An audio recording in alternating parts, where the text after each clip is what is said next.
Welcome to Q&A, a program that raises questions and provides answers to issues important to the community. Today's topic is Massachusetts House Bill 3416, known as Sally's Law, which would help protect the rights of nursing home patients. Sally's Law would require nursing homes to provide copies of vital information and related laws to families when their loved ones first enter a nursing home. Our host is Ron Birnbaum, financial consultant and chartered advisor for senior living. He also hosts the Financial Consultants on WBIX AM 1060.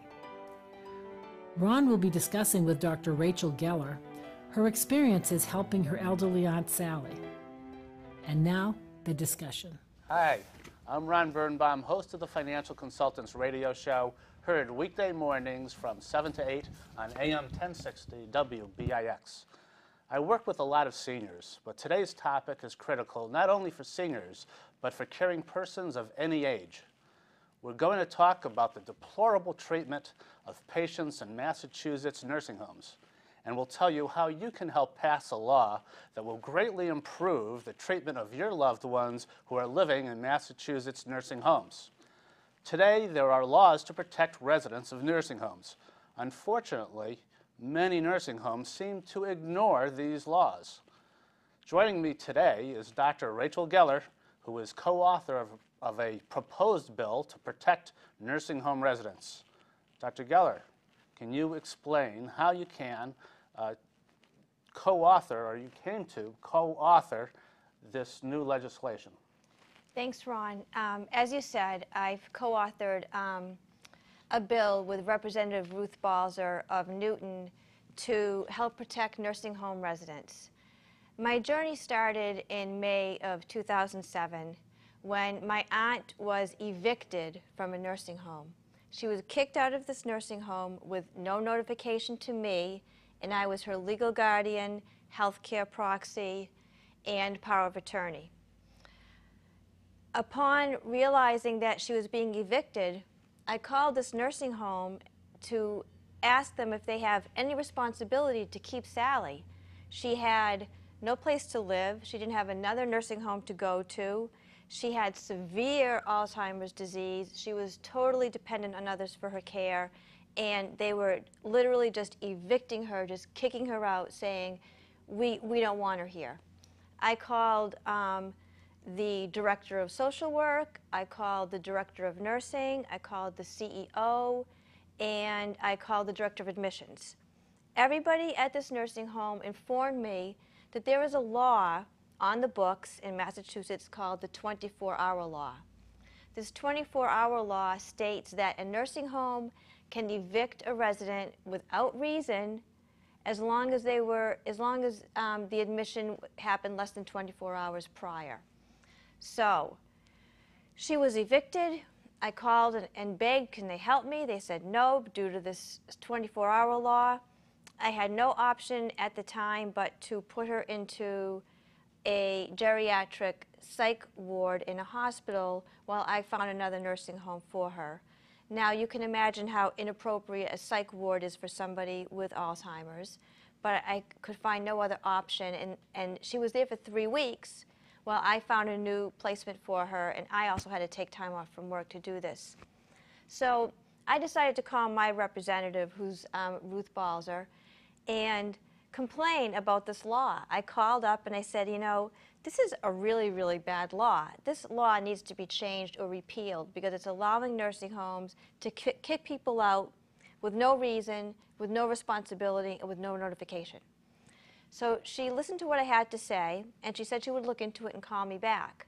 Well, imagine my shock and surprise when she called me back and said, Rachel, there is no such law. The nursing home and all of the personnel made up a law. They blatantly lied to me, making up a law that does not exist. And this is when I realized, how can this happen? How can nursing homes blatantly disregard the law and follow illegal procedures? Well, it's because as a consumer, I was unfamiliar with what the laws were. I'm not an expert. I didn't know what the laws were, and I trusted this nursing home to be truthful and to follow the law.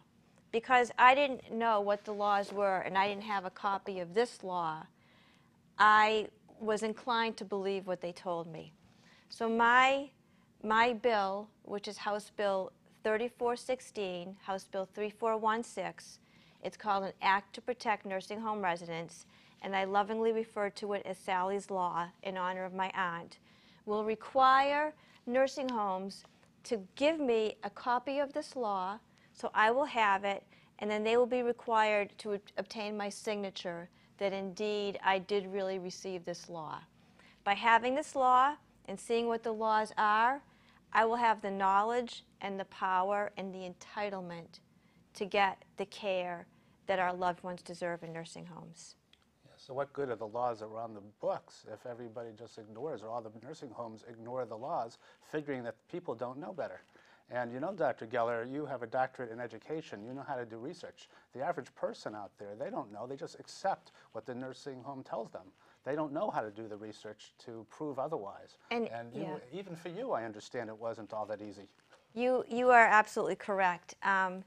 When I first of all, I didn't even know these laws existed because nobody gave them to me. When Ruth Balzer informed me that indeed there are laws and the law that was quoted to you isn't even a law, I decided to go on a search and try to find the laws myself. So I went on Google and I put in nursing home laws. Well, I came back with about 17 pages of attorneys, which maybe should have told me right there that something was very amiss. But I kept on looking, and I eventually found these laws, and I downloaded them. But you are right in that many caregivers are the 80-year-old spouses, and they may not be jumping on their computers to Google. And even younger people, such as myself, I'll try to consider myself young, we have jobs, we have families, we have responsibilities. We may not necessarily have time to sit on the computer going on searches to find the laws. And frankly, it's enough of a burden to have a loved one in a nursing home as it is. We shouldn't be forced to go on an archaeological dig, spelunking through tomes of jargon to find the laws. These laws should be given to us. And I want to show the audience an example of how I came to come up with this idea. I'm a retired special needs teacher, and as part of the law in special education, when a child is admitted into special ed, we are required to give the parents a copy of the law, the special ed law. And this is what the law is, and the parent has to sign that they received the law. Well, why is that? Because special ed kids are vulnerable, they have needs, and they can't always advocate for themselves. Very similar to what I'm trying to do. Give us a copy of the law because the people that we need to advocate for are vulnerable, needy, and can't advocate for themselves. In my case, my Aunt Sally with severe Alzheimer's disease had absolutely no language at all, no ability to communicate, and she was at the mercy of the nursing homes. And knowing this law and having this law in my hot little hands made a big difference. Now, your aunt actually was not just in that one nursing home.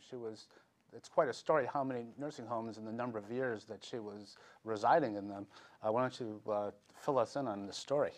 Well, my aunt was actually in 5 different nursing homes, mainly because, again, the system is such that the laws aren't really explained to us, and often it's very difficult to get the care that you want, and until I realized that I did have these laws and protections behind me, I was under the impression, well, maybe I should just try this other nursing home. Maybe I got a bad nursing home. Maybe this other nursing home will be the magic bullet. But I realized eventually that the key was me having the knowledge and me having the power, so I could, walk in there and say, well, according to Law 4.08, you're supposed to be doing such and such, and that made a big difference. Prior to that, her first nursing home was actually a fine enough nursing home. It just was not made for people who specifically had Alzheimer's disease. And again, when I placed her in that nursing home, they were happy to take my money and not explain that maybe this facility wasn't appropriate for her. And about 6 months later, we mutually agreed that she needed a great deal more care than that nursing home could provide. So we went to nursing home number 2, and I, being uninformed and uneducated and in uncharted territory caring for somebody with Alzheimer's disease, did not realize in this day and age, in 2009, a question that needs to be asked is this a restraint facility? I did not realize that there were restraint facilities in this day and age in Massachusetts, but indeed there are. And they restrained my aunt, both physically with huge ties around her tying to a chair, and also by over-medicating her. And again, this was before I had these laws, so I didn't realize that I had rights and protections, and that my permission needed to be given for these types of things. This was before I realized that these laws existed. Can you give us an example of how she was restrained really improperly? She was, well, first of all, I wasn't asked permission for her to be restrained. Second, she was tied to a chair and was always trying to get out of the chair. Third, I didn't realize that the restraint is supposed to be released, and even if someone's determined to need a restraint, they're still supposed to be gotten up periodically and exercised, and this wasn't happening. Fourth, because she was restrained all day, she wasn't getting the appropriate diaper changes. And regarding the use of the restraint and the use of Seroquel, which is a medication used to calm people down and make them more drowsy, she was given a great deal of that. And again, I wasn't consulted prior to that. But the laws are on the books that actually are supposed to be asking people that are in the families of the nursing home residents before any of these procedures are implemented? Yes, thank you for pointing that out. There's a whole section of the law, 4.08, medical treatment and information, and it's against the law to fully inform the caretaker or healthcare proxy in advance about any care, any treatment, or any changes in treatment or medication. And in addition, the healthcare proxy or family member, caregiver, whoever the person is in charge, is entitled to be a part of the care planning that goes into this resident. And again, I wasn't part of that. So this particular nursing home, with its policy of restraint, was a total disaster for my aunt, who was very active and needed stimulation, and not to mention it really broke my heart to see her tied up every day. So I moved from nursing home number 2 to nursing home number 3. Nursing home number 3 was the one who evicted her after one day, which begat my law, House Bill number 3416. So this nursing home just decided, they didn't really give her much of a chance. Here she is, she has Alzheimer's, she's in a new place. Sure, according to them, she was yelling. Frankly, yelling out is not a reason to evict somebody from a nursing home. There are, again, very strict laws around this. Non-payment might be a reason, and even that there's protections. But clearly, yelling out because you're confused due to Alzheimer's disease, that's the very reason why that person would be in a nursing home. Exactly. So she was evicted. That was nursing home number 3.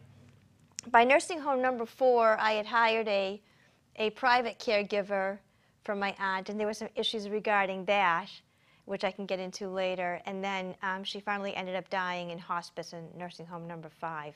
So that's my very long, sad story. But the point is, I believed in all my naivete and optimism that maybe I was just unlucky and found a bad nursing home, or I had a bad experience, but I really had nursing home after nursing home after nursing home where the nursing staff, the directors, the administrators blatantly lied to me, misinformed me about the law, made up laws, or omitted certain laws that would have been important to me.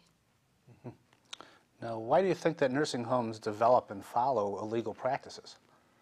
I think because we're basically consumers of nursing homes, and we as the consumers of nursing homes are uninformed and unfamiliar with these laws because they're not given to us. The nursing homes know we don't know what the laws are, clearly. When they're making up laws or not informing you or not assuming that you would know what your rights are, clearly they realize that we are unfamiliar and unknowledgeable regarding these laws. And how would we know them if we're not given a copy of the laws? And they know we don't. They know. The nursing home lobby is fighting me on this bill. They don't want us to have these laws, and there's a good reason for that. They don't want to have to give proper care. Don't forget, folks, nursing homes are generally for-profit organizations. And if they can save $1, many times they'll do it at the expense of the residents. And we've seen that time and time again. Now, your aunt was in 5 nursing homes over a period of how many years? Over a period of 7 years. 7 years. Okay, I know one time in particular you had a lot of difficulty getting physical therapy for your aunt, and this was physical therapy that was deemed necessary by doctors. This is correct. This is kind of an interesting story because it shows the difference once I had my own copy of this very law. So this was in the nursing home after the nursing home that evicted Aunt Sally. And in this nursing home, my aunt had a very serious fall and was sent to the hospital with multiple broken bones. And she actually recovered quite nicely.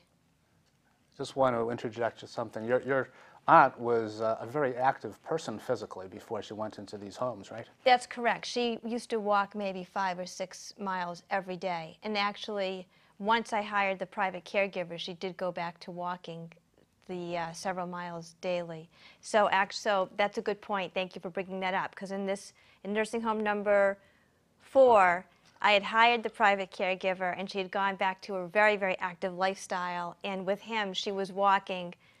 We actually got a pedometer because she was walking so much. I was curious, and it was at least 3 or 4 miles every day, sometimes 5. So I was happy that she was physically active. However, the hours that he wasn't there, she was having falls, which was unfortunate.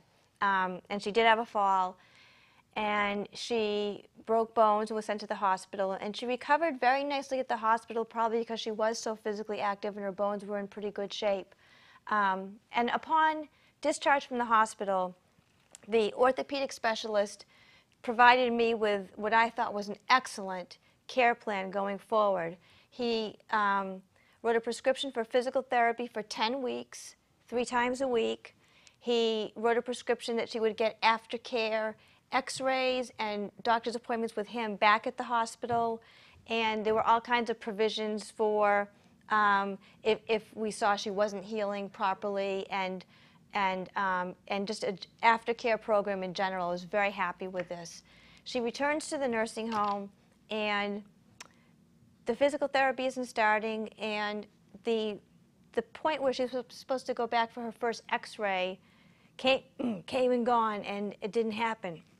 So I called the nursing home, and I asked about the physical therapy. Why isn't it starting? Where's the care plan? Where's the after treatment? And I was told, quote unquote, we routinely cancel all aftercare programs for people with Alzheimer's disease. Of course, this cancellation was not reported to me. I never would have known about this routine cancellation if I hadn't called. But again, this is against the law. You are not allowed to make any changes in the care plan, any changes in treatment, without consulting with the caregiver, the healthcare proxy, whoever that person might be, in this case me. So they made a unilateral cancellation without contacting me. And then on top of that, they determined that because she had Alzheimer's, I guess she wasn't worthy of receiving physical therapy in their estimation.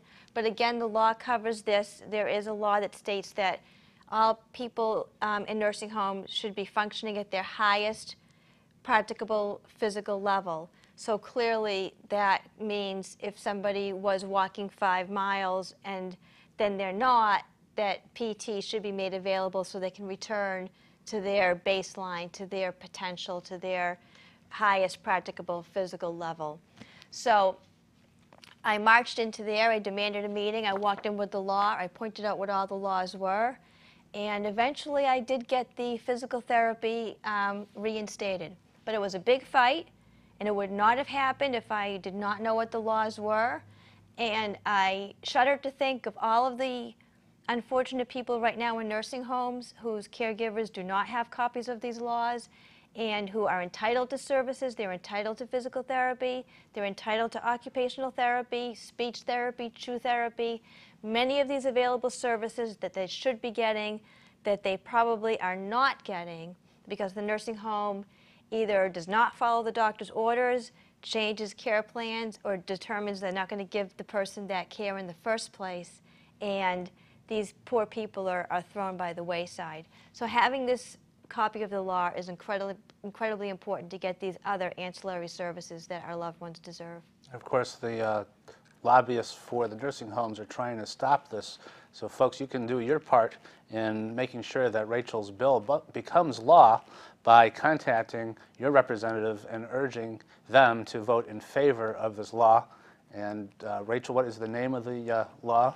So the law is actually called an Act to Protect Nursing Home Residents. It is House Bill number 3416, 3416. And I do have a website which makes it very easy for people to contact their local reps and senators, because if you just go to my website and click on what town you are, it'll bring you right to your local reps and senators. And this is what I need to get this law passed, because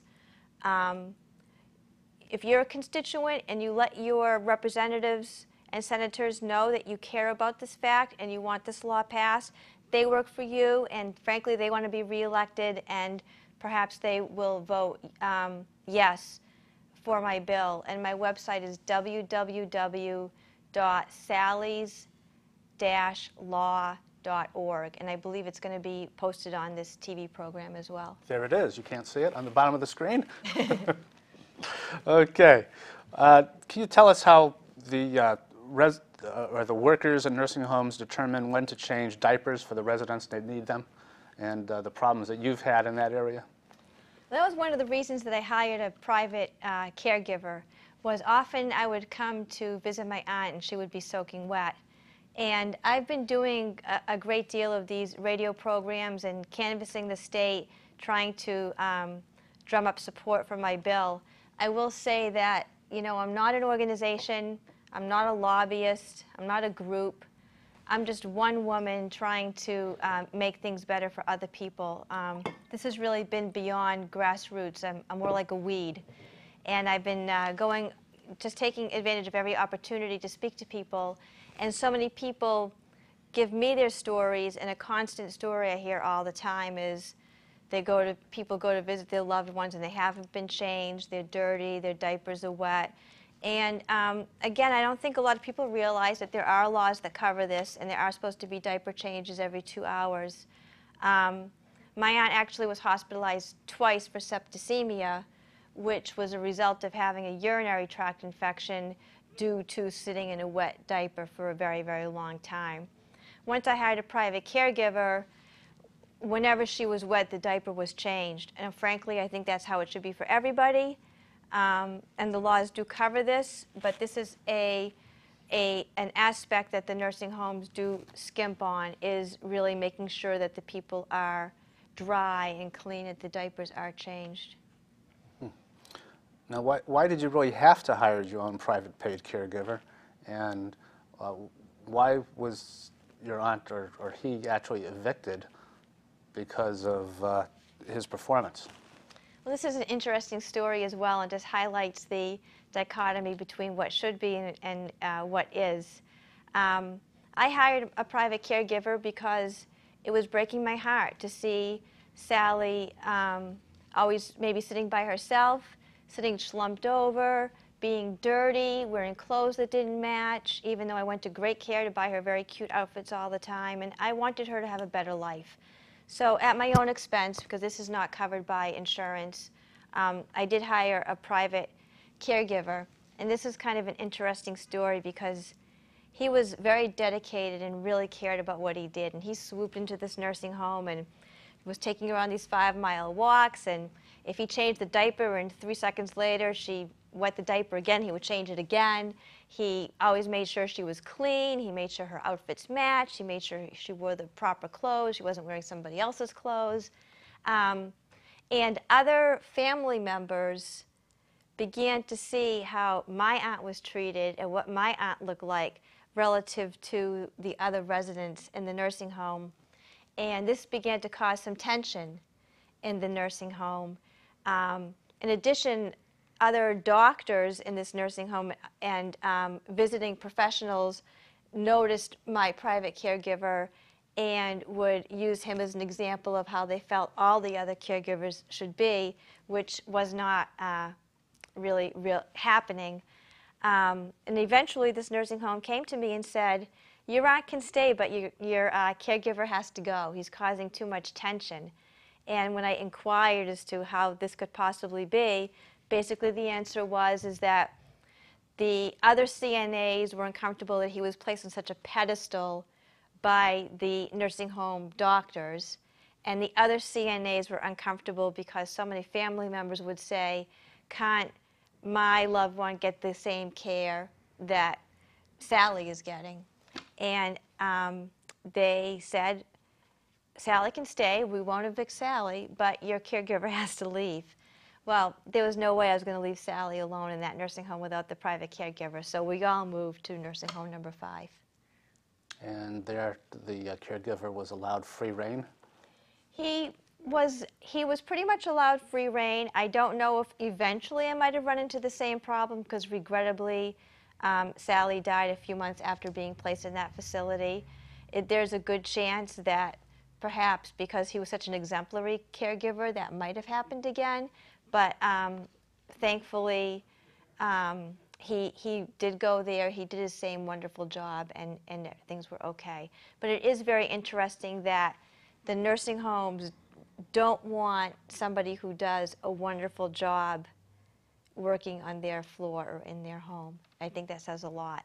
And they don't really pay these workers. Most of these workers are CNAs, and they don't make a lot of money, and they figure that for the little money that they're making, that perhaps they really don't have to do everything that the families would expect.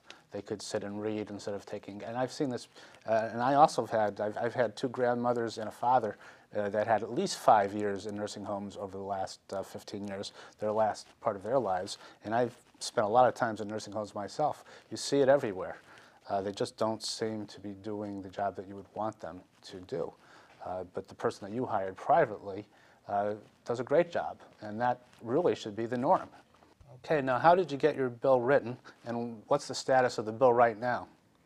The bill is currently being read to committee in May. I worked for 2 years researching this